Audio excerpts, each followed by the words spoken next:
You might want to keep the name Mario Sakura there and cover your face or turn the camera off. Okay. So, or you might not want to use the name Mario Sakura for sure. I might even change mine. So, all right. So we are going to talk about how do we accelerate growth for each of the 9 Enneagram types, right? And so we have these practices at Awareness to Action that we call accelerators. Okay, and when there are 9 of them, one correlated to each point of the Enneagram. And we find that these are things that help us and our clients grow. So okay, go ahead. I was just going to say, with me today are the grown-ups in the room, Maria Jose Munita and Tamer Zanatti, who are partners with Awareness to Action, as are Claudia Schuffler and Becky Gorman. So hi, everybody. So they're going to be every so often steering me back from the brink. Maria Jose, why don't you start us off and introduce what we're going to talk about today and a couple of announcements. Yes, and I'll repeat that. If those of you who appear as Mario Sikora, your name, want to change your name so that we can call you by your real name, please feel free to change it. So today we're going to talk about how to accelerate growth. And for those of you who are familiar with our approach, it is a very practical approach to the Enneagram. We spend a lot of time trying to define the types in a very kind of precise and useful way, but we spend even more time trying to find ways to use it for our growth and our clients' growth and transformation. So one of the things that we use are the core qualities and accelerators. We don't teach these normally in short trainings. We do, however, teach them in our module 2. And this is something that is very powerful, and we like to share it to audiences that are familiar with the Enneagram, but not necessarily with things like this. So we're going to be doing this, and we also want to share with you that we are doing a podcast, The Enneagram in a Movie. Do you want to talk about it, Mario, Tamer? Yeah, Enneagram in a Movie is actually one of the podcasts that I like a lot. We have started it since January. And the idea of the podcast that in each episode, we take one movie that represents a specific either instinctual bias or Enneagram strategy, one of the 9 Enneatypes or the 3 instinctual biases. And it's not specifically one character inside the movie as much as the whole movie represent the characteristics of the domain of instinctual bias or the strategy, Enneatype and strategy that we are discussing. So we have we enjoyed having this podcast discussing some of the top movies of all times, like Godfather, like Saturday Night Fever, like many other of them. And we encourage you just to enjoy listening to it, as well as trying to get a flavor on how can you see the Enneatypes or the instinctual biases in 3D through these discussions. We had also a couple of amazing guests. We have hosted them in the podcast, like Tom Condon, like Russ Hudson, and these were really rich episodes. Becky Gorman as well. Yes, right. Lots of zombies. Yes. Not in the Becky episode, but in the Tom and Russ episodes. Yeah. So you can find that at the enneagraminamovie.com or wherever you get your podcasts. We're all over the place. So what else you have for us, Maria Jose? So we're starting 2 certification modules on May 5th. One is the module 1 out of 3 modules. So we're starting module 1, and that has the 3 instinctual biases, the 9 strategies or enneatypes, and the 27 subtypes, together with the awareness to action process and how to use it. It's a very practical and interesting module, and it has online sessions as well as offline videos and group work. And we're also starting module 2, which includes these core qualities and accelerators, and also the awareness and action charts that we use to work with clients, combining these 2 things plus all the work of module 1. So it's a very practical, and it's called Accelerating Growth, this module 2. They're both starting May 5th. You have to go through module 1 in order to access module 2. And the good news that today you will get a promo code, where if you register with this promo code, you will get 10% discount. Yes. on the price. You'll receive that promo code in an email after the session. So we'll send it out to everybody. Okay. Oh, we have another Mario Sakura joining us. All right, great. Okay. Okay. So, all right. So are we ready? We're ready. Go ahead. We're done pitching our stuff. We're done shilling our wares and trying to suck as much money out of these people as we can. So let's move on to the good stuff. All right. So the Enneagram is typically thought of as a model of 9 different kinds of people.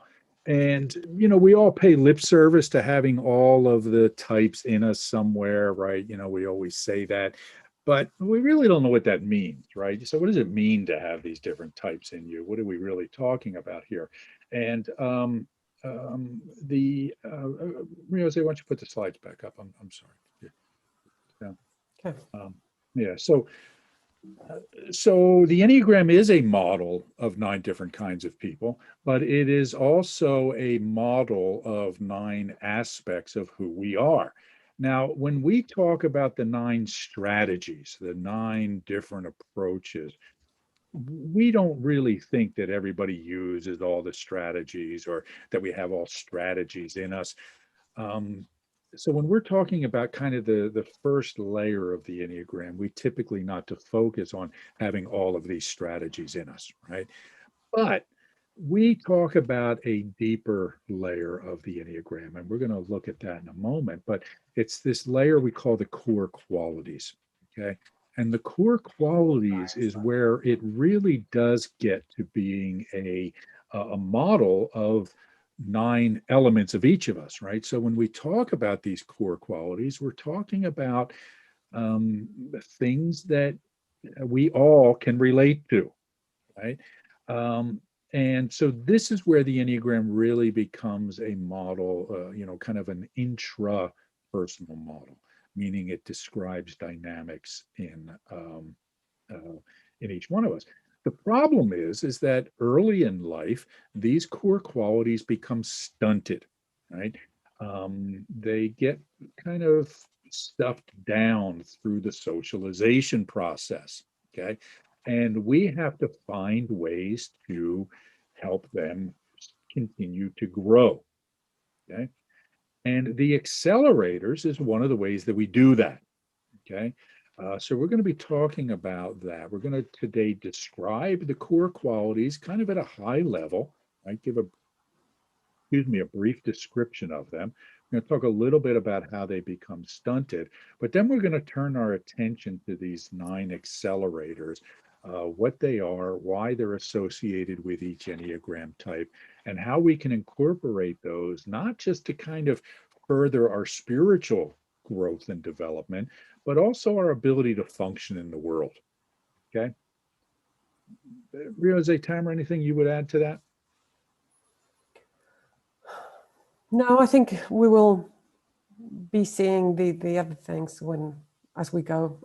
I think that there's some typical questions about how these are similar or not to the essential aspects and all these things, but we will cover that. Yeah, something. what I would like to add is that this is a kind of advanced work and very impactful, a kind of transformational. I mean, the way I use it with my clients when they really have this, when they are in this stage of not being able to go to the next. I mean, we work with leaders. So when a leader is feeling the ceiling glass, not being able to go to the next level, this is the area that I work on, and it's really transformations. It can take some time, but it's really transformation. Great. So, so when we think of working with people, because, as Tamer said, we're all very often working with corporate people, and not just because they're corporate people, but because the engagement tends to be kind of limited in scope, right? Usually when you're working as an executive coach with somebody, it's a 6 or 9 month engagement. And you don't always have time to get to the real deep stuff. Okay. Sometimes you do, depends on the client, but other times, you have to stick with kind of the stuff that's above the surface of the iceberg here, right? And so we use this image to represent the depth that we go to with our clients, right? So we have the instinctual biases, right? These are the subtypes that everybody talks about. We refer to them as navigating, preserving, and transmitting. And these represent kind of our fundamental values, right? What we place a focus on, what we emphasize, what we value. Okay. Then there are the 9 strategies.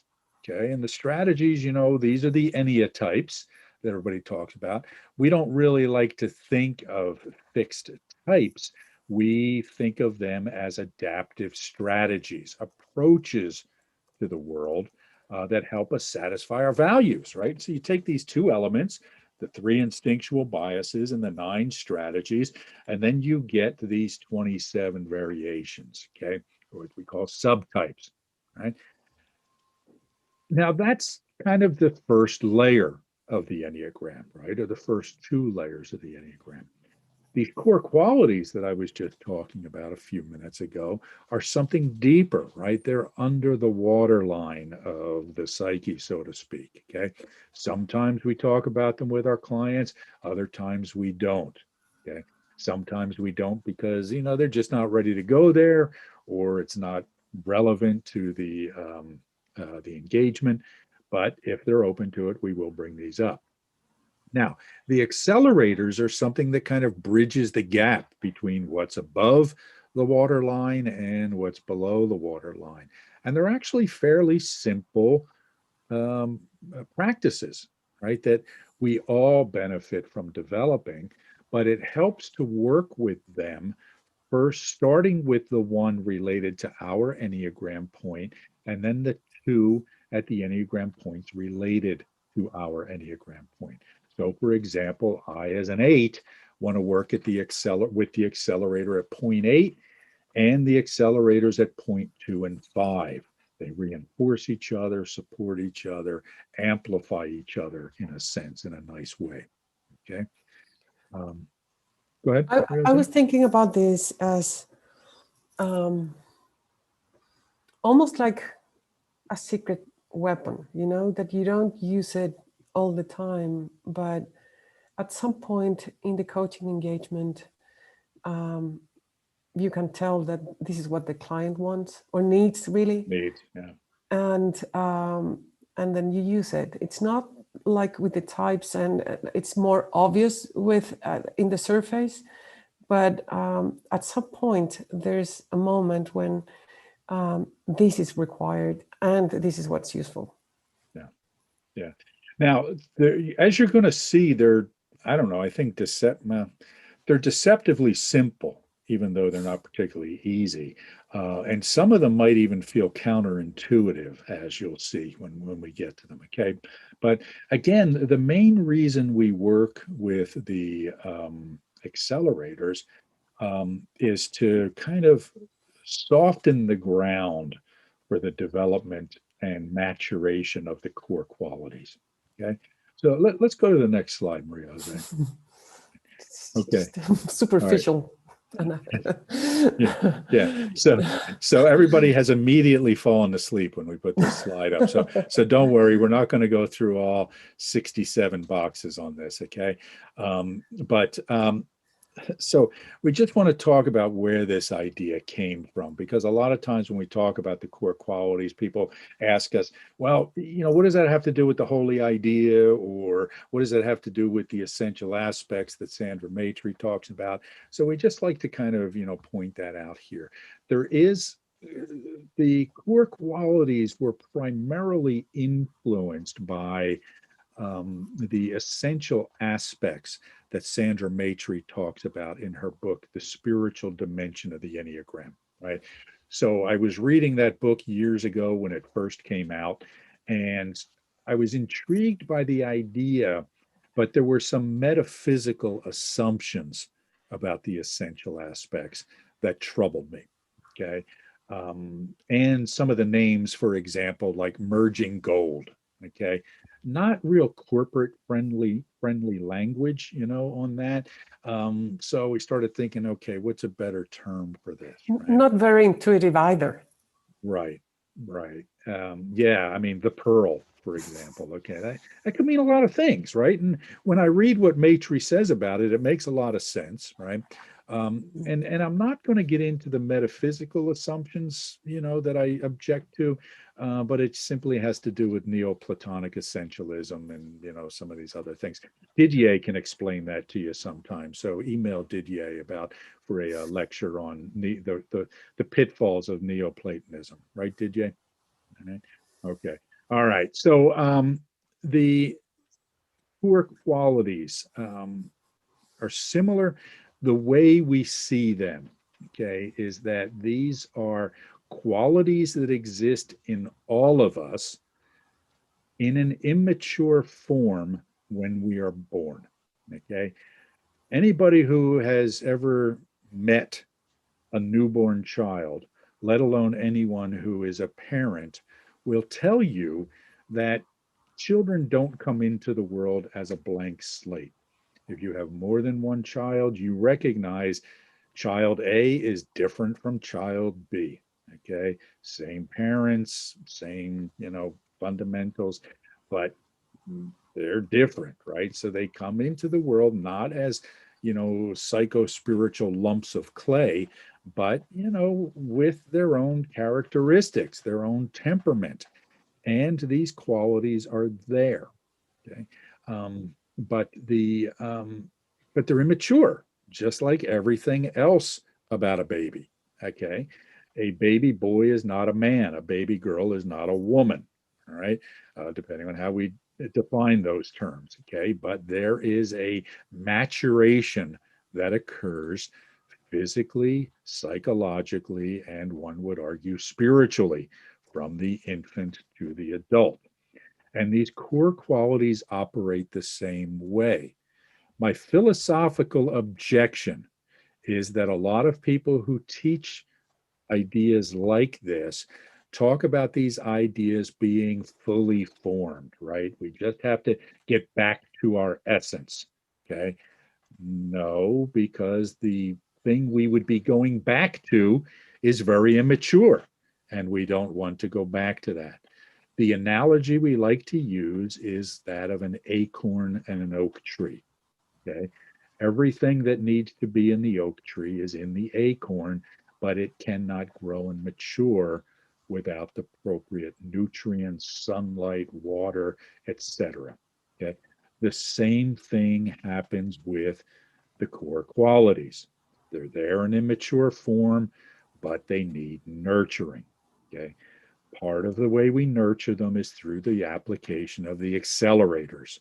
Now, when I came up with this idea back in I don't know, it was about 1948, I think, I was thinking about calling them the fertilizers, but, there's a connotation there that probably is not the best. So we ended up settling with accelerator.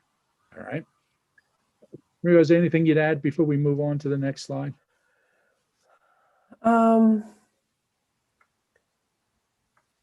No, I think that I just want to reinforce the implications, because it may look like a philosophical treat of yours, like trying to define this in a way that it's more robust or aligned with your view. But I think that if in practical ways, it has such implications in that when people say, in this thing about the false self, the true self, and all these conversations that we hear in the Enneagram world, and the idea that if I get rid of my ego, I'll find my true self, and this is my essence.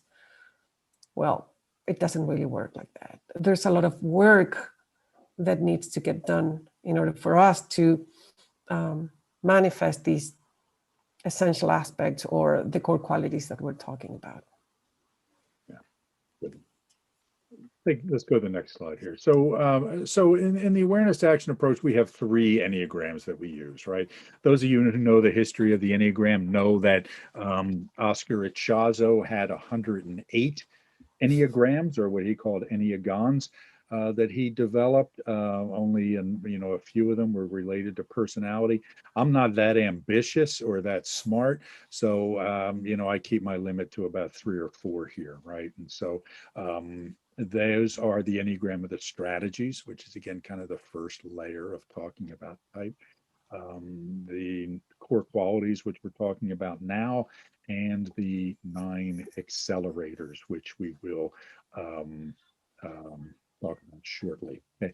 Now, if you would like a PDF copy of these slides, send us an email at info@awareness-to-action.com, and we'll be happy to provide those to you afterwards. Okay. So people don't have to take pictures of their computer screen if they don't want to. All right.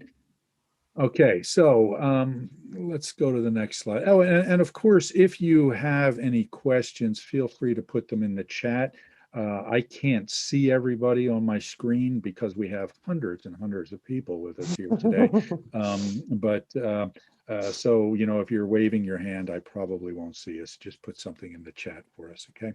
All right. So all these Mario Sikoras are like minions. yeah. If you joined us late and you used the link that I emailed you, you are currently appearing as Mario Sakura. So please fix that. It kind of creeps me out. All right. Let's go back, Maria Jose, to the previous slide. I want to talk about the core qualities a bit. Yeah. All right. So so what are we talking about when we're talking about core qualities? Okay. Now, for those of you who are parents or who, work around, infants or have ever been in a maternity ward or something like that, take yourself back in your memory. I have 4 boys, so yeah, I have very vivid memories of maternity wards and, the things that go on there. So, when a baby comes into the world, like we said, they have a personality, right? My wife would talk about how, in utero, our sons were different, right? First son was like this, and the second son was like that. First son was moving all the time and kicking, and the second son, she would have to kind of tap him on the head every so often to see if he was still, bopping around. And we also have these qualities, and I kind of like to describe what they look like in the beginning, right? So we're going to start at point 9. I always start at point 9 for some reason, usually because 9s get skipped and they get, having to wait to the end. So maybe you're a 4 and you want to do it differently, Mario. Maybe that's what it is. Yes. I'm still trying to find my place on the Enneagram, but maybe it's a 4. So benevolence. Benevolence means goodwill, right? Lack of bad intention. In the Christian traditions and some of the other traditions, we have this idea of original sin, right? That we are born flawed, missing, that sort of thing. Now, there's whole deep philosophical and religious conversations we could have about that. I like to emphasize the basic goodness of infants, okay?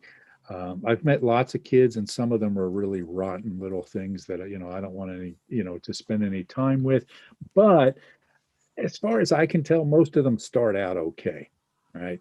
And, so there's this basic goodness that's there, this lack of ill intent that we refer to as benevolence, okay? But as the child starts to be socialized, they start to get these messages that you are not inherently good. You have to be good. Okay? How many times do we tell our children, be good today? Okay, when they go off to school, or when mommy or daddy leaves them at daycare, or goes, leaves the home, you be good today. And so they start to get this message is that goodness is not something you are, it's something you do. And so their feeling of inherent goodness starts to get stunted. Okay. Now, I'm going to describe this for all 9 of the Enneagram points. And for those of you like me who are parents, you don't have to feel guilty about, destroying your children, or, wounding them. Well, some of you should, but, I mean, these are things that kind of naturally happen as we go through life. Okay. So it's, this is nobody's fault. It's just the socialization process. Okay. That we need to be aware of so we can work with people. All right. Now So you do become more aware of what you're telling your children, and yes, yes, and I catch yeah. myself saying all these things like "be good" and "take care" and "don't do these" or "be a good girl," and I know that I shouldn't, but it's Yeah. just tough not to do it. And it, when we're aware of it, it allows us to catch ourselves in the act and sort of modify, right? So so we don't, maybe I don't say be good to my sons. I'll say, okay, make sure you mind your manners, right? Make sure you behave, which is different, right? Because it's not about them, it's about what they do, right? So, little tips for parents. All right. So at point 1, we have objectivity. Now, the initial experience of every child is not one of objectivity. They exist in a subjective state, meaning they can only see the world through their own lens and all that sort of. So I get that. Okay. What immature objectivity is the lack of prejudice and preconception, right? They don't have ideas about how they should act, what's right, what's wrong, who we should, stay away from, that sort of thing. Um, they're born without prejudices, okay? But they grow to develop prejudices, as life goes on. They start picking up the biases of their parents, right? Or they just develop theirs on their own through their experience, right? So they start to lose this mature objectivity, become stunted, okay? Um, at point 2, there's compassion.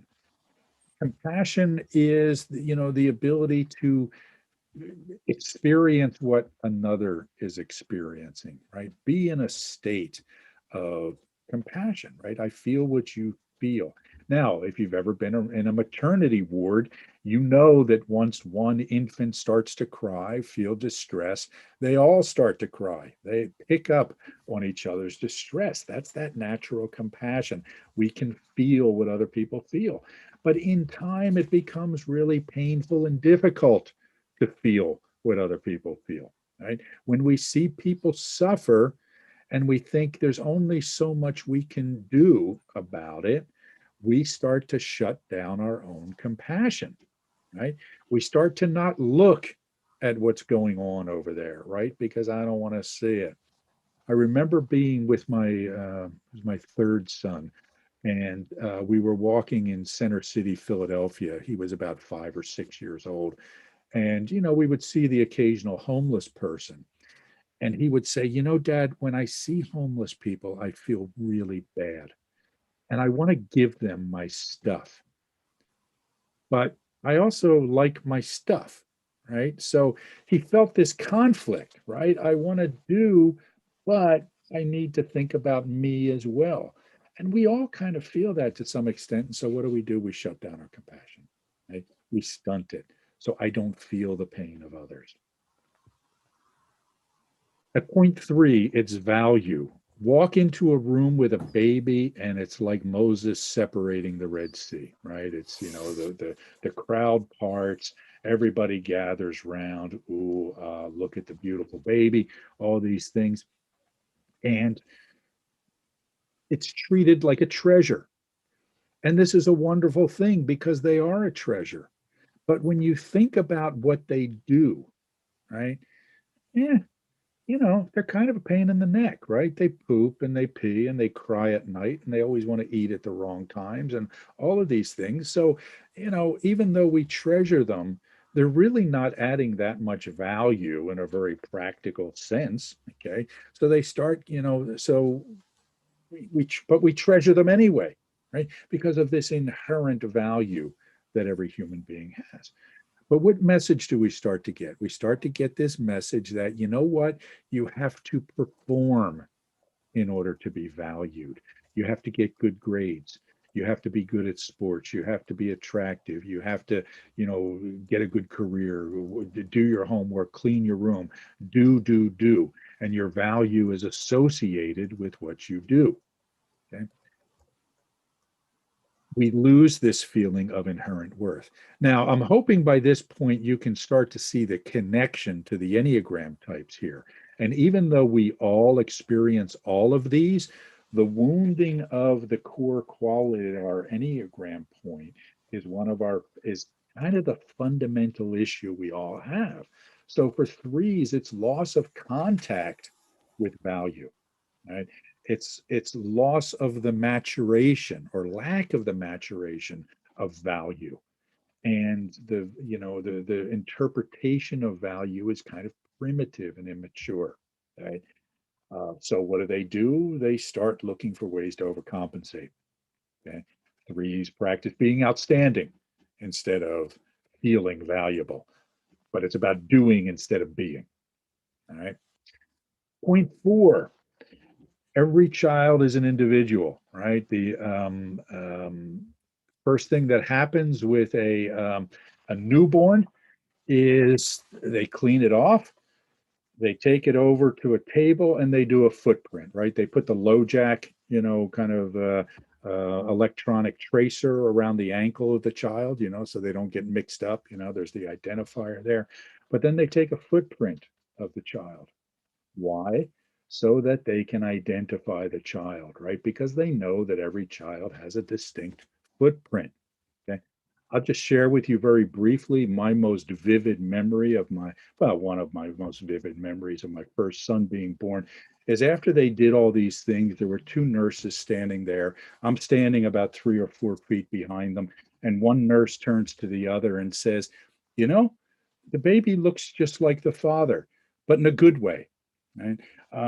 So you know, I didn't really know what to make of that, you know, other than, you know, I'm right here, you know, but anyway, so again, it's about value. It's that we place on things. Is the child good looking or not, etc.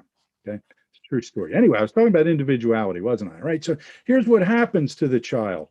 They start to lose their own sense of identity because they're getting all these messages from parents and siblings, and, you know, no, you should like this, no, you should like that, you should be like this, you should be like that. So they start to, this feeling of individuality, just me being who I am without having to manufacture an identity, starts to feel stunted. Okay. And again, the analogy is like that acorn. It's kind of growing into a little sapling, right? But it's not getting the nurturing it needs to grow into the oak tree, right? And kind of what's happening in our childhood is we're not getting enough water, we're not getting enough nutrients in the soil, that sort of thing, not enough sunlight. Okay.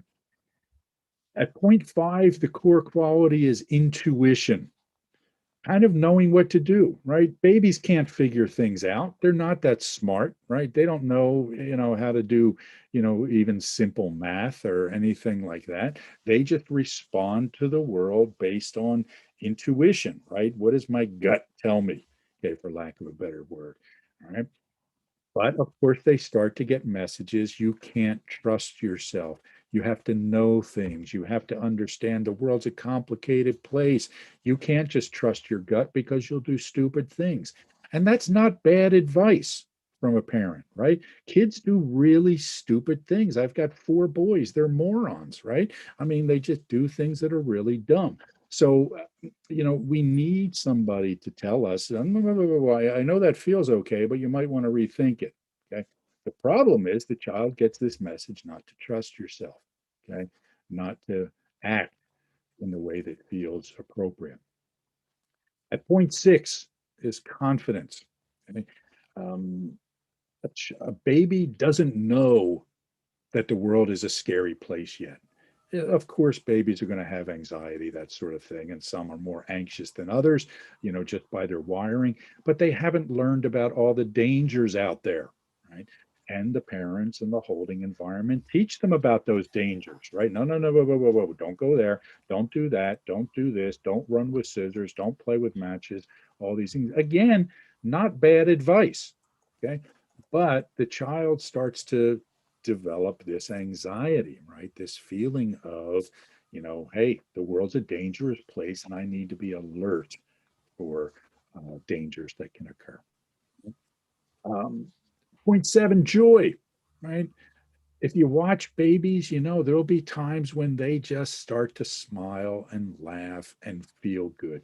They feel this innate joy, independent of stimulation, right? It's just this feeling of contentment and well-being that is satisfying. Okay. And again, it starts to get stunted, right?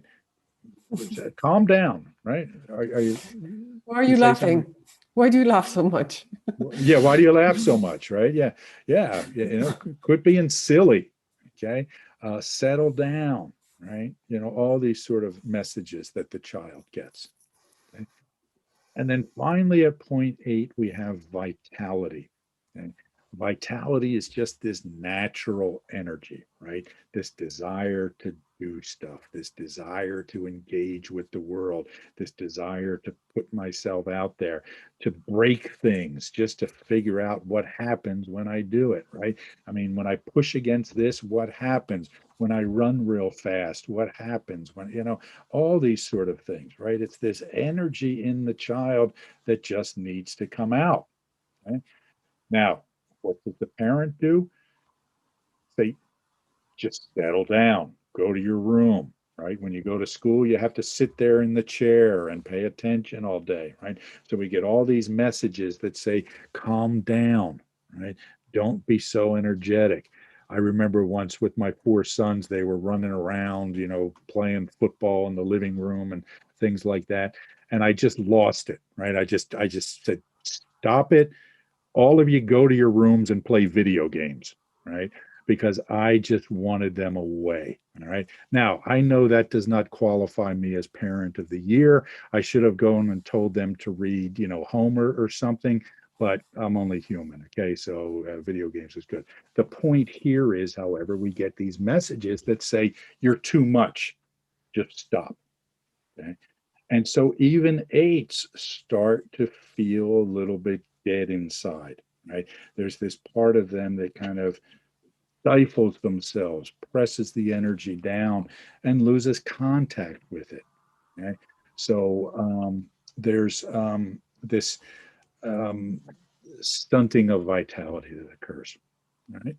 So each of us is wrestling with the stunting of the core qualities. And I'm sure that as I spoke to all 9 of those, you could relate to all of them, right? If you're human and, fairly self-aware, you probably did. Um, but again, it's the one at our Enneagram point that we feel the most acutely. And a lot of the issues of our personality style start to kind of aggregate around this. Now, if you read A.H. Almas's books, he has this, what he calls the theory of the holes. Okay. And he talks about how we have this essence that gets wounded and these scabs sort of develop over the wound. Okay. And those scabs represent personality. Now, again, I don't quite see it that way because it implies that the essence is kind of whole from the beginning. For me, the way we like to think about it is that to cover up the wounding that we feel because of the stunting of our core qualities, we come to substitute our preferred strategy for the core quality. So an 8 says, I just need to feel more alive. So what do? They use the strategy of striving to feel powerful as a way to feel alive. Okay. But it's not the same. It's about excess rather than experience for 8s very often. Okay. So it's kind of like I have an itch on this shoulder, and to try to make it go away, I scratch this shoulder and I wonder why I'm not satisfied. Okay. So when we use the ego, the personality, to try and solve that itch, we end up dissatisfied. Go ahead, Maria Jose. Yeah, that it's probably worth mentioning that we don't think that the strategy kind of we create the strategy or that it got created to substitute the loss or the stunting of the core quality, but that they coexist. We have no idea what's first or if it's a consequence really, but they coexist, and we use one to substitute the other one. Yeah. We like to think of them as co-emergent, right? Yeah. As phenomenon that are there, both there from the beginning. Okay. But it's almost as if it's like, this thing's not working out for me, so I'm going to use the other one, right? So it kind of becomes a substitute. Yeah. Right. So, so maybe you can stop to see if there are any questions. Yeah. If there are any questions, again, throw them into the and chat. just so you know, we're live streaming, but faces don't show up, only the face of who's talking. So if you want to turn your camera on, unless you're talking, you will not show up in the live stream. All right. I don't see any questions, so we could probably move on. Because I was so clear in my explanation that it's just, these are deep concepts that needs digestion. Yeah, or else everybody's like, what the heck is he talking about, man? How do I get my money back for this thing? Yeah. Okay. So, Mario? Yes, Lenny, go ahead. Yeah. So when you say that these core qualities are co-emerging, is that the term you used? Yeah, so the core qualities and the strategies are co-emergent, meaning that they're both there, okay? One does not cause the other. Yeah. And I would think that, well, for instance, I certainly did not know what mine was until you showed it. So we're not aware of it. I was aware of my primary strategy. Right. But you have to kind of be taught this, don't you think? Sure. This is the deep secret knowledge that you only get through free webinars on Zoom. Yeah. Module 2. And then module 2. We'll be going more into depth on this in the certification program, Lenny. But yeah, so again, these ideas are kind of floating out there, right? Like, I said that there's the essential aspects in Sandra Maitre's books, which were for me the inspiration of this idea, right? So it's it's not a completely original insight by any stretch, but it's also something that's just not talked about that much in the Enneagram world. And some of them I think you can easily see. I mean, I always see I see the joy of the enthusiast and the vitality of challengers. Mm-hmm. Some of them I'm glad you pointed out, I did not necessarily see. Yeah. Now, one of the, sorry, did you finish, Lenny? Mm-hmm. So these co-emergence, I think that it's important because the alternative of like the strategy being there to replace, like, this is not me, you know? So this is not, again, the true self and the false self. It's not like the strategy is not me. The strategy is something that I use as well. And being aware of the core quality and nurturing it will help us grow, but it doesn't mean that we have to get rid of anything. Yeah, another important idea that the 9 core qualities, I mean, as we say here, are deeper qualities of human nature, where they are 9 aspects of us rather than 9 different personalities or styles. So, I mean, each of us is having these 9 core qualities. We can have a challenge in one of them. Probably, as Mario said, we are having more challenges with the one corresponding to our Ennea point and the other 2 connected one. But from my experience as well, we might need to work on others at certain stages or certain situations or certain challenges in life. So, I mean, like the value, I mean, we would have situational life, especially in work challenges, where you need to work on the value core quality with the leader, even if this leader is having preferred strategy of 4 or 5 or 7. But again, I mean, you will get more challenged on the point corresponding to your strategy and the 2 connecting the points.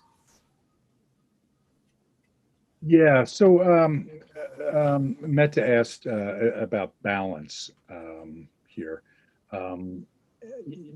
So, you know, I never quite know what to do with the idea of balance, Meta, right? I mean, because, you know, for me, you know, when people talk about work-life balance, for example, it kind of gives this connotation that I need to, you know, devote equal time to work and to home, when for most people that's just not realistic, right? You know, so it's about integration of work life. Am I taking care of my needs specifically, rather than are they balanced? And I feel it's kind of the same way with the core qualities, right? It's nice to, you know, think, okay, I'm going to set out to nurture and develop all these core qualities. And, you know, I'm going to go in a monastery and work on myself and do all these things. I find that it's best to kind of focus on what's not working for you, right? Kind of develop in that area, and then, but pay attention to what's causing you trouble at the time and then work on that. Okay. All right. And then, yeah, now you're going to brag about being in Bali, Meta. You know, I got no time for you. I'm done with you. All right. So, Meta and I are old friends. So, okay. So let's go on here, Maria Jose, and talk about the accelerators. Okay. All right. So let's start at point 1. Okay. The core quality is objectivity. Like we said, the immature version of this is I just don't have preconceptions. I don't know I'm supposed to dislike people from Belgium yet. Okay. Yes, Didier, I said it, and you know, you were my evidence of that. But so, you know, we haven't picked up these prejudices. In time, we do. Okay, in time, we start to rely on this idea that we have to have opinions about things. And this is what the 1 struggles with in particular. They don't feel truly objective, so they come up with a bunch of rules. All right. If I can't truly see clearly, at least I'll have a set of rules to tell me what to do. And they rely on that. And of course, that is not, we're not aware of that. We just do it. Yes. It's not like we're deliberately saying, okay, I'll pick this bunch of rules because I don't feel objective. It's what I do without thinking. Yes. And when I say we think this or we decide this, you know, from here on out, you know, what Maria Jose said is absolutely right. It's not like the child is thinking, okay, well, I'm going to do this because I'm feeling stunted in my core quality of objectivity, right? It just kind of happens, right? So the way to help nurture objectivity, in addition to working with our Ennea type strategy, is to practice acceptance. Okay. Now, acceptance in this sense is not just saying to ourselves, well, you know what, there's a reason for everything, and that's just how it happens, and I have to be okay with that, right? It's not just, well, the universe unfolds the way it should, and so whatever will be, will be. No, that's not acceptance, that's resignation. Yeah. Okay. Doesn't mean that you like it or that it's good or anything. Yeah. Yes. It's just not resisting it. Yes. It's recognizing that it does us no good to be angry about things being the way they are, right? This doesn't mean we have to just say, okay, well, I have to live with this. Okay. It means that I can be angry, right? And be less effective in solving my problems because of my anger, or I can let go of my emotion. I can accept emotionally that things are as they are, and then I can work toward correcting them, improving them, bettering them in a way that is more effective because it's not distorted by emotion. All right. So acceptance helps us to learn to take our emotions out of something and see it clearly, which is the definition of objectivity. Okay. So this is a huge practice that benefits one. Maria Jose, why don't you talk about this a little bit, please? So I think that this applies to everyone. Everyone can benefit from it. But for a type 1, I think that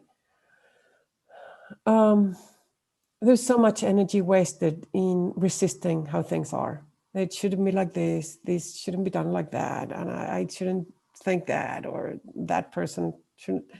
And just letting that go and observing it and saying, okay, this is how it is, can make you feel even more perfect, because it's just you address things faster, you move on faster, but also it allows you to see things as they are, not as they should be. And that makes such a difference, because you can react kind of in your best version when you see things objectively. And so it's not even trying to feel perfect, it's seeing things clearly. Makes you feel like this thing about the right shoulder, the H on the right shoulder and the left shoulder, it gets you there.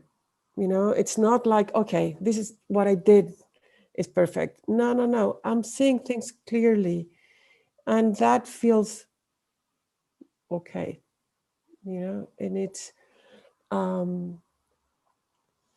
and letting go of these assumptions or these prejudices or these rules on how things should be.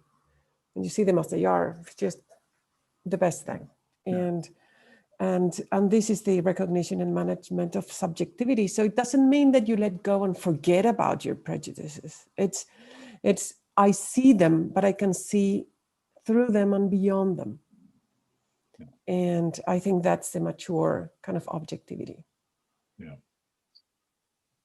This is a critical practice. And again, it's critical for all of us, right? Mm-hmm. To be able to step back, it's kind of the essence of the serenity prayer, right? Of, understanding some things I can't change, some things I can, and I pray for the wisdom to know the difference, right? When people start to embrace this, it really changes them. But very often when I'm working with clients who get frustrated at people being less than perfect, right? I share with them what I call the chimpanzee rule, right? And this is, rooted in the fact that we humans share 98.6 or 0.4% of our DNA with chimpanzees, okay? So the difference between me and Bonzo the chimp is about this much. Okay.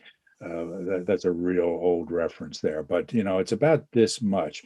And so any day that people aren't swinging in trees and throwing poop at each other, we're off to a good start, right? And so if we just remember that people are flawed and people have challenges, it allows us, and particularly the one, to not get so upset about it, okay? But to be more effective in dealing with things and with ourselves, okay? Good. Next slide, please. We move on to point 2. Core quality here is compassion. Okay, again, dealing with other people feel. Now, the immature version of this is just reflexive union, right? You feel pain, I feel pain. Okay. The mature version is managed and intentional union, meaning we're not pulled into it. We are aware of what we're experiencing and we have some capacity to manage it, right? How do we get that? Is by developing cognitive empathy. Okay. Now, it would be, I'll come back to Mike's comment there in a moment. It would seem that if any Enneagram type represents empathy, it would be Enneagram type 2. Okay?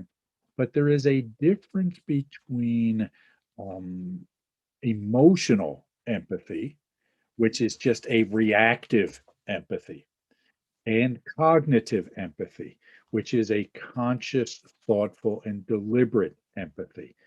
The way to illustrate that difference is, I'm looking at Gary now, okay? So, if I'm, with Gary and he looks cold to me, and I fall into sort of a 2-ish pattern or, practicing emotional empathy, I say, Gary, you look really cold. Here, take this blanket. Right? And I start trying to put a blanket on top of Gary. And Gary says, time out, I'm fine. I'm not cold. Right?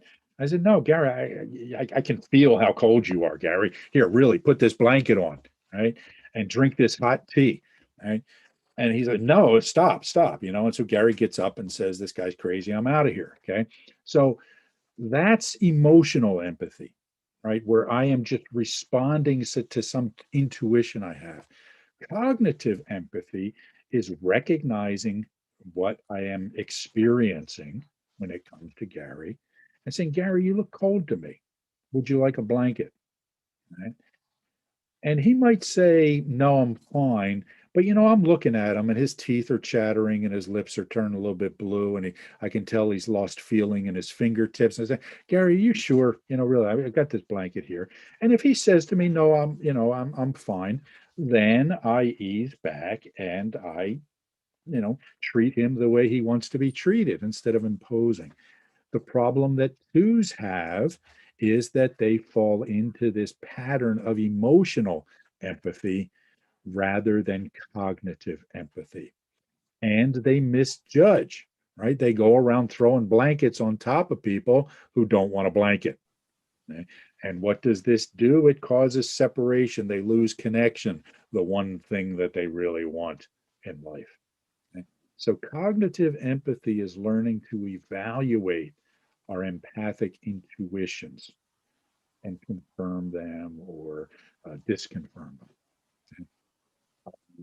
So Michael has Mike. Go ahead, Maria Jose, and then I'll. Yeah, that then the mature compassion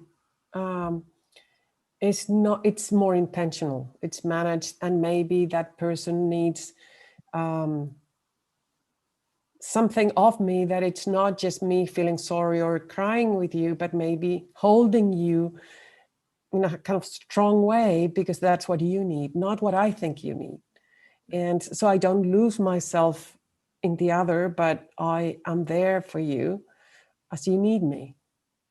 So it's different. Just want to give an example. I mean, you said an example, a quick example that I have lived. Someone who was very sick, and the doctor said he has to really get some rest. And my friend, who was really compassionate, wanted to go every half an hour and check and say, are you okay? Which means that waking this person up So it's, yeah, I mean, it was very compassionate, but immature, rather than in the beginning, he would have said that, okay, I'm staying in the hallway. If you need anything, just let me know and I will provide it to you. So he would provide some sleep and at the same time, assurance that I'm there for you. Exactly right, Tamara. And, you know, and I would suggest, and this again is kind of a semantic issue, but the disruption of the person's sleep who needs it is not it's not an act of compassion, right? It might feel to the individual like compassion. It's an act of sympathy, perhaps, right? Of, you know, I feel for you and I want to help. But real compassion is just being with a person and, you know, understanding what their needs are and what their feelings are and feeling it, right? So because people always ask me, well, what's the difference between compassion and empathy and sympathy and, you know, these sort of words. But you know, I absolutely agree with the concept you're describing there, Tamara. You know, let's see, Mike commented something here. Mindfulness and meditation practices sound like possible disciplines that allow the cultivation of this acceptance. You're absolutely right, Mike. You know, again, in our module 2 program, we do talk about different qualities of mindfulness and how they apply to not just the objectivity, but to all these core qualities, really. I mean, you can probably see how it relates to compassion as well, based on what we've talked about. Cognitive empathy sounds like a grounded respect for another's boundaries. Yeah, you're absolutely right. Okay. It's about having effective boundaries so that I'm not just leaping over into your yard, but I realize there's a fence and a gate there, and I ask permission to come onto your yard. All right, is the way we like to think about it. Good observations. Okay. Next slide, please, Maria Jose.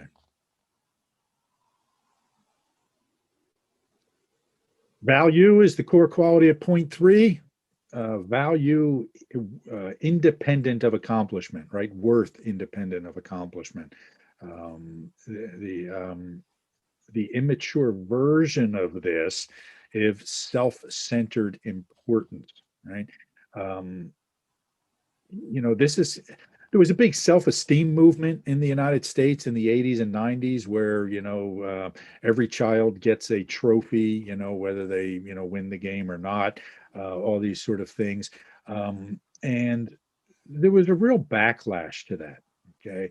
And they've done studies that said the single population that has the highest level of self-esteem is actually prisoners, right?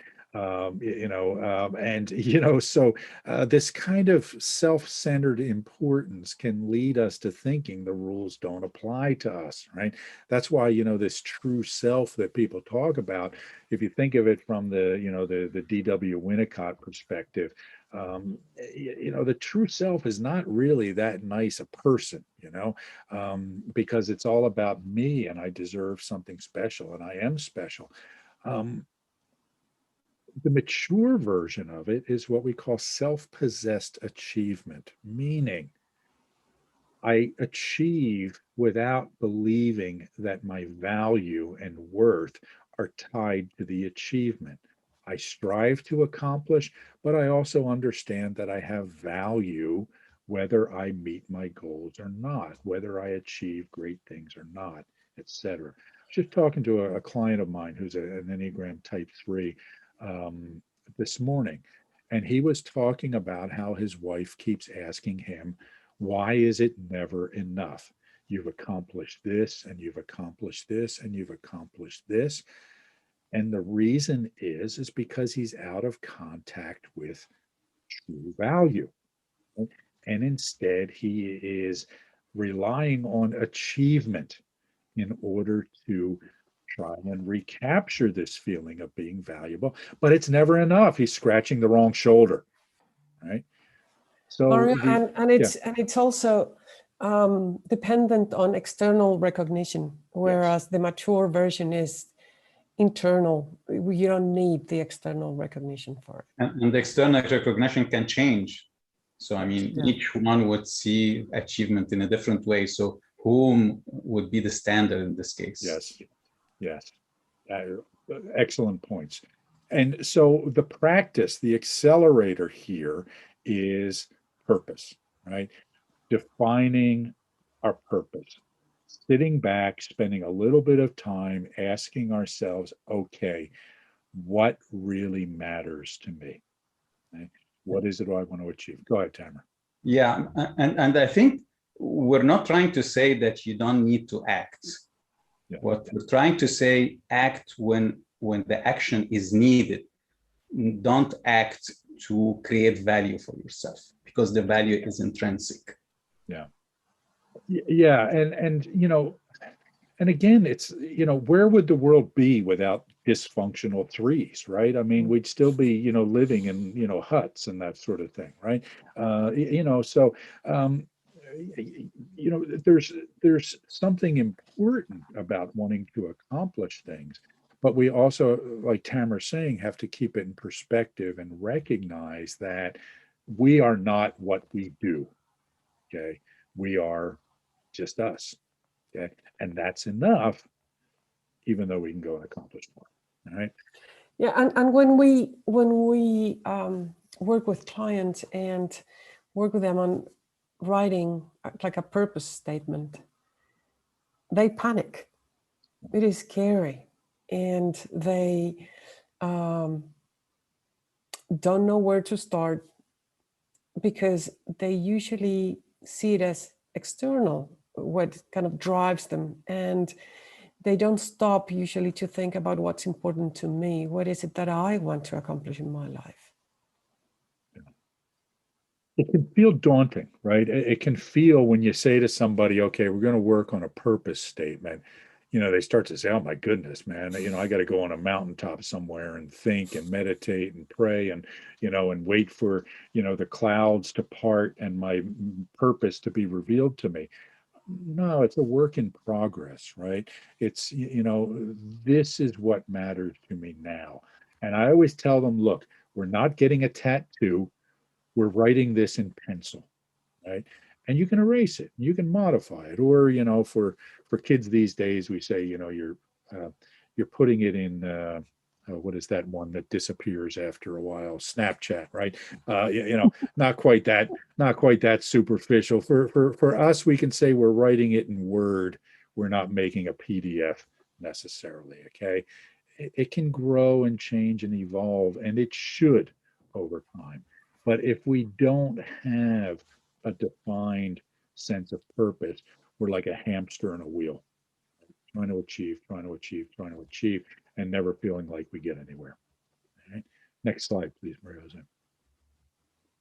Individuality type 4, okay? The immature version we call de facto distinction, meaning, you know, I'm unique, I'm individual just because I have a different footprint than anybody else in the world, right? You know, it's the default position everybody starts from. The mature version is we think of as a spontaneous unfolding. What we mean by this is that we are continuing to grow, we are continuing to mature, and it's coming from this place of authenticity, but it's not manufactured, right? It's not saying, oh, I know how I'll be different. I'll go and I'll get a tribal tattoo on my face. Okay. Well, no, that's, you know, that's striving to feel unique. It's not truly being an individual. Okay. So the problem that the 4 has is that they are manufacturing uniqueness. They are not expressing individuality in this Yeah, sense. it's like they're forcing it. Yes. And it comes from comparing themselves usually to other people. And I'm like this, I'm not like that. I want to be different from these kind of people. And disidentification has to do with disidentifying with these comparisons and just evolving on this unfolding that it's spontaneous, not based on me being different or similar to anything else. Yeah. There was a great story that I read in the paper a while back that illustrates this. back when the hipster movement started, some years ago, and guys started growing the long beards and, wearing kind of flannelish shirts and, dressing a very kind of similar way, started out in Williamsburg, a part of Brooklyn, across the river from Manhattan. And at first it was a mark of individuality, right? And then you started noticing there are all these guys that look this way, right? And there was the story about how this guy sued a advertising agency because they used a picture of him in one of their ads without permission, right? And so they get to the, they start going through the machinations of this lawsuit, and they realize that it's not actually him. It's just a guy that looks like him, because all these hipsters look exactly alike, right? So in their effort to distinguish themselves, they all start to look alike. And this is what can happen with fours, right? Here you go, just being a four again, right? So disidentification is learning to recognize the things we identify with, right? What labels do we give ourselves? What comparisons do we get stuck in making? And how can we start to let go of those? Realize I am not my father. I am not my mother. I'm not this. I'm not this. I just am. Okay. It's very easy. Just, give it a week. You'll be fine. Give it a week. You'll be fine. All right. Okay. It's simple, but it ain't easy. What do you want from me for free? All right. So, okay. So at point 5, we have the core quality of intuition, right? It's this inner knowing. Now, the immature version is naive assumption. Yeah, I could do this. It doesn't look so hard, right? I look into the cockpit of that airplane and I say, any monkey could do this. You just pull this thing, push the button, we're good to go, right? Well, that's not mature intuition, okay? Teaching one of my sons to drive these days, and he thought it was real easy, right? He would watch me drive, he would watch his mother drive, and he'd say, piece of cake, until he gets behind the wheel, right? And he realizes that it's a lot more difficult. And he cannot trust his own intuitions like we adults can, because we've done this a billion times, right? So mature intuition is skilled responsiveness. Okay. It's the intuition of an expert. Okay. You cannot be an improvisational jazz player until you've done the scales for hours and hours and hours. You cannot be an intuitive tennis player until you have practiced hitting the ball deliberately and intentionally thousands and thousands of times. Okay. Any activity to become truly intuitive at it requires intentional practice. Okay. With 5, many times what they think they have to do is think about it or study or research it and think that they will be skilled at it, or they'll have more abilities by thinking about it or studying about it, reading about it. Yeah.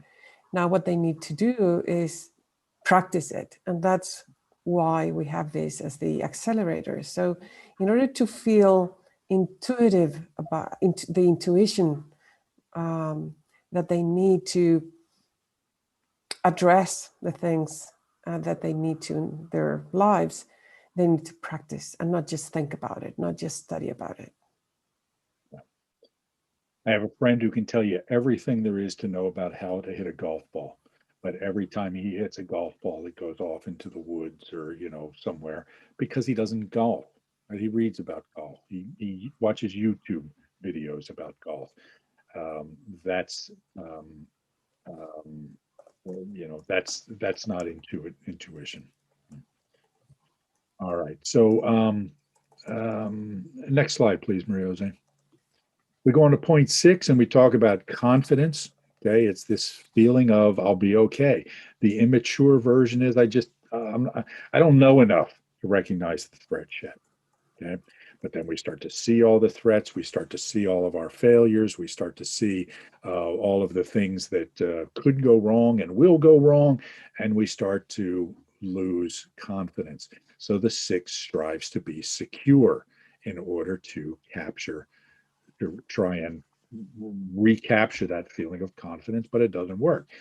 Mature confidence is what we call appropriate preparation, meaning that, well, yeah, if I'm going to go walk in the woods and I know there are bears there, I'm going to carry bear spray. All right. But I probably don't need it at Walmart. Okay. So, and so the practice is, although I've been to Walmarts that maybe, well, anyway.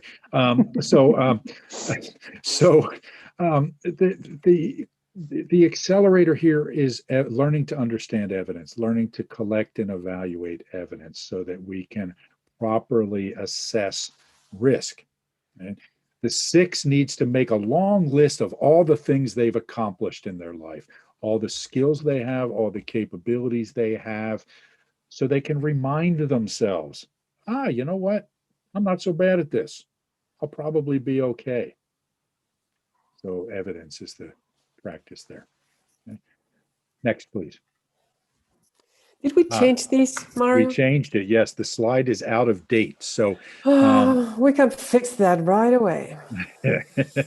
so Is that how you spell it? Or no Y. no Y? Yeah. All right. So the core quality here is joy, feeling of well-being, independent of accomplishment. Okay. The immature version is whimsical pleasure. This is fun. This feels nice. Okay. The mature version we think of as attentive fulfillment. Okay.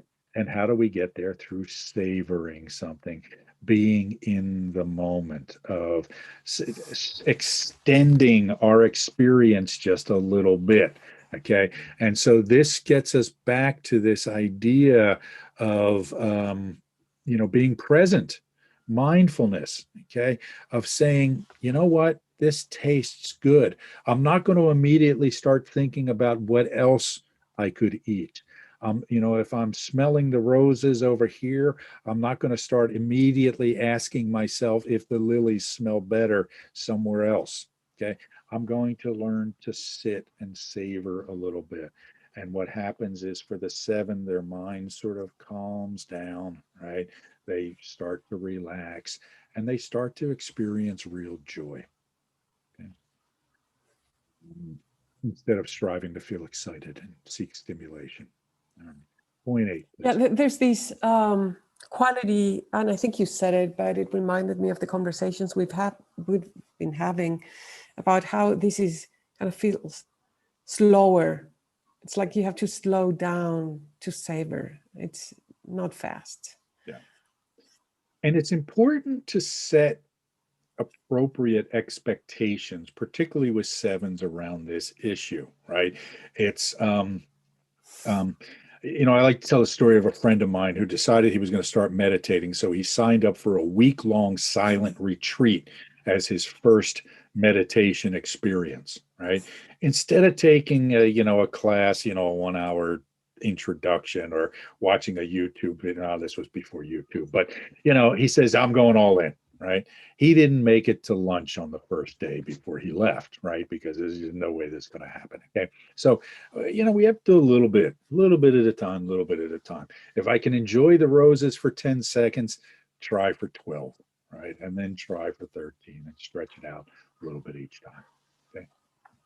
At point 8, the core quality is vitality. Okay. Vitality, again, is this inner energy. And we can relate to this when we see 8s, like 8 said, okay, I get the vitality thing. But what we don't usually know about 8s, unless we are one, is that when they are not in excess mode, they are in, I feel dead inside mode. Okay. And they kind of want to be left alone and hibernate and all these sort of things. This is kind of, we could think of them as kind of adapting that 0.5 strategy in some ways, but they're like a fire hose. Okay. 8s, when they're in excess mode of impulsive self-expression, are like a fire hose with nobody holding on to it, right? It's turned on, there's water going everywhere, and it's making a big mess. Okay. The problem that eights have is after they realize they're making a mess, they often shut down the vitality, and it's like the fire hose goes limp, right? It's just kind of laying there on the ground. It's not doing any good. Right? Self-discipline is the practice for the eight.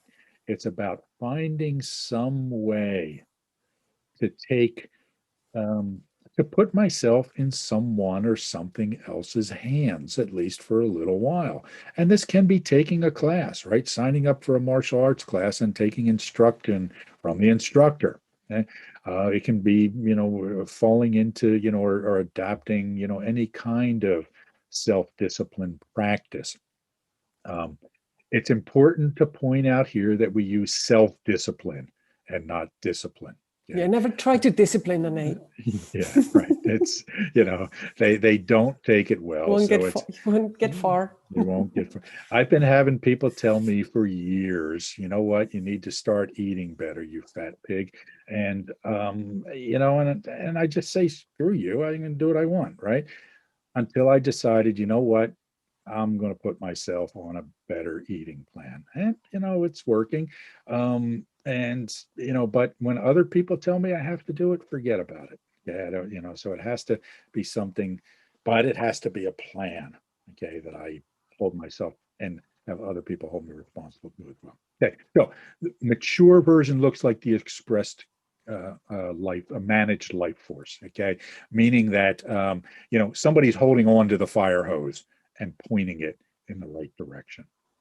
Okay. All right. Tamer, you gonna say something? No, I just remembered your example and my example. Your example of fire hose to put up fire, and my example was fire hose to grow roses. So it was expressive example of personalities. Yes. All right, good. So point 9, again, where we kind of started earlier, is around benevolence. Okay, it's this idea of goodwill. Okay, it starts off as just lack of ill intent, right? Babies don't want to kill you, right? Babies don't want to see bad things happen to you, right? They might develop ill intent over time. Nines, there's this belief that nines are these helpful, caring, loving people, and some of them are, and some of them are to some extent, but nines are really just kind of trying to stay out of the way, right? So it's not so much about expressing goodwill as it is just not harming others, okay?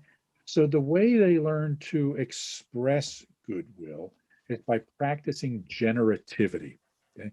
Generativity is a term that comes from the psychologist Erik Erikson. He used it to describe, the grandparenting stage in life, where the grandparent, it doesn't have any real responsibility to the grandchildren. They get to hand them back to the parents, but they just get to help that child become something better. It's reaching out to the next generation and selflessly contributing, helping to develop, investing in some way. And nines benefit when they say, you know what, I have something to offer. Let me share it with those people who need it. Instead of thinking they're not important, instead of thinking they don't have anything to offer, they find what they have to offer and they express it through generativity. And when they do it this way, it doesn't feel like they're being arrogant, because one of the things that stops them, it's thinking that people will see them as arrogant, that they think too highly of themselves. And when they do it like this, like mentoring or helping the younger generations, it's like they're willing to do it because it's kind of helping people, nurturing people. Hey, Jose, do we have a slide where we can see all of the accelerators on one page here? Yes. Because later. what we find earlier. Yeah, let's go back to that for a minute, please. There.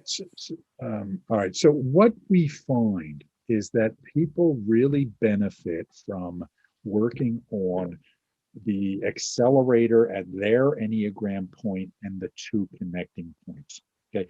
And we find that these themes pop up over and over again. So for example, when we're working with a 1, it's about practicing acceptance, but it's also about practicing savoring, right? It says enjoyment here, but it's about learning to savor things. It's not, oh, you know what? I got to go be a 7. I got to get crazy and let my hair down. I've got to go to the supermarket and move things around on the shelves and be wacky. It's about learning to savor and experience things. I actually have seen that given as developmental advice for 1s. I just baffles me. But anyway, it's about learning to savor something, to find the goodness in it.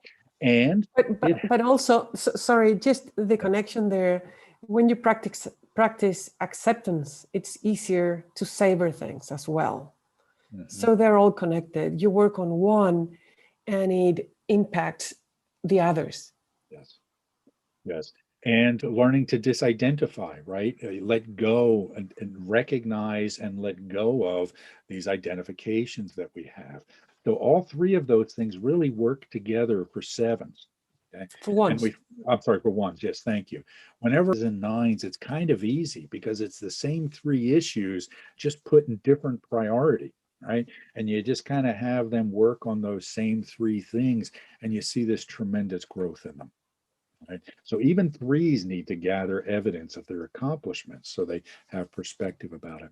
So we encourage you, again, we're happy to send this list, this file to you in PDF. So you'll have a copy of this. Look at these different accelerators and, start adding them to your growth. All right. So let's see here. Mike had a comment. Sounds like for all these strategies, there's an existential egoic fear that without our reactivity, we don't exist, don't experience ourselves as alive, relevant, and necessary. Yeah, that's way deeper than I can go, Mike. But I think you're absolutely right. What happens is the strategies, the personality strategies, become this substitute for real experience, okay, for these deeper sort of qualities. And you're absolutely right. We fear letting go of them. Okay. Now, we did a webinar a while back. If you go on our YouTube page, you can just go to YouTube and look up Awareness to Action International. We did a session called The Missing Link, where we talked about working with the strategy, learning to reframe it and rewrite it instead of rejecting or trying to reject the ego, right? And when you combine these 2 activities, you can really start to make progress. So, are there any other questions before we let people go? Maria Jose, Tamara, anything you guys want to say before we wrap up here? I would ask people have questions, really. But we have 1 minute to go. All right. If you have a question, you can shout it out. In the meantime, we can... go ahead. I just would like to remind everyone that, is it today or tomorrow the deadline of the early bird? No, we actually Friday. moved it to Friday, right? So if you're interested in module 1, not only can you make use of the early bird rate, but you can also use the discount code we're going to send you and get an extra 10% off. We're practically giving it away for free. So how again can we access the charts that you presented today? Yeah, so send an email to us at info@awareness-to-action.com. Let us know that you would like the PDF of the slides, and we will email them to you. So I just put the email in the chat. So I would like to remind everyone we're starting the modules 1 and 2, and we have the podcast, and we're also on Clubhouse. If you are on Clubhouse, we are doing some hosting some rooms in Clubhouse. Yeah, it's called if the you need an Enneagram invite, Club. So yeah, called the Enneagram Club. If you need an invitation for it, we can give you one. So send us an email. I'd particularly like to thank all the Mario Sakuras who joined us today. And I had no idea my name was so common. All right. So really, folks, thanks. If you have questions, feel free to shoot us an email, and it was great to have you all here. All right. So long. We'll see you next time. Bye. Thank you. Thank you.